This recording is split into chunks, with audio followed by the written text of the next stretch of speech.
how are they able to? How are they able to? How are they able to do it? How are they able to come up out of this from underground and do it, or do they have? There are tunneling systems everywhere. They're being helped by the Greys, and also there are groups within the higher echelon that are actually helping them acquire this. So human beings are abducting the kids and giving them to the Greys, who in turn give them to the Alpha Draconis? That's right. That's part of the deal. They won't come up as long as we feed them down there. You understand? It's about human beings selling themselves out. What are their thoughts and conversations among each other? You've said you had a whole file of infighting among serpents. That's what you called it. What do they talk about to each other? Well, the infighting had a lot to do with the ones who were going out on the ship versus the ones who are being left behind.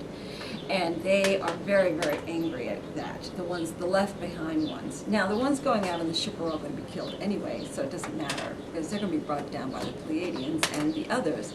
So they're all going to die. The ones going underground are going to try to grab people, astral people, and drag them down there with them. And they're talking about what they'll do to them once they do that. You're convinced of the reality of underground bases, tunnels, hangars, that kind of thing. Let's talk about you being at Camp Mercury in 1979, seeing boring machines digging tunnels 50 feet wide, the Life magazine articles that show the Rand Corporation, the Nazi tunnels of the 40s. How much credence do you place in the idea of underground? There's no question about it that we have vast underground, subterranean installations all over the country. Now, that does not necessarily mean that there's a malevolence involved here. When I was at Camp Mercury in 1979, attending a course the Department of Energy was putting on a special program, and I was there going to school, and the Department of Energy at that time was digging massive underground facilities at Camp Mercury for a variety of reasons. They had these large boring machines that we'd gotten from the Swiss. The Swiss used them to build railroad tunnels through mountains and whatever. It's an incredible piece of technology, but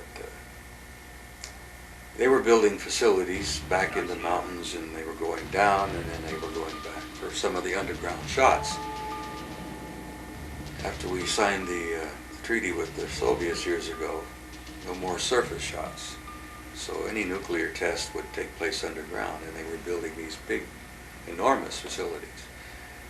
And I got into a couple of them, and they're very impressive, very high-tech. And underground facilities make a lot of sense because you don't have a real problem with heating them or cooling them. They maintain a year-round steady temperature all by themselves. All you have to do is ventilate them. And you can put anything underground. You can put all kinds of things underground. So there may be... So there are facilities all over the country. Many of them were built as a result of the Cold War. They were built as nuclear protection, either blast or fallout protection. They were built for military facilities. They were built for governmental agencies. I helped write the Doomsday Plan years ago when I was working with FEMA. So these facilities exist, and I know they exist, so that doesn't mean there's anything malevolent about them. Now, there are other facilities that I have not been in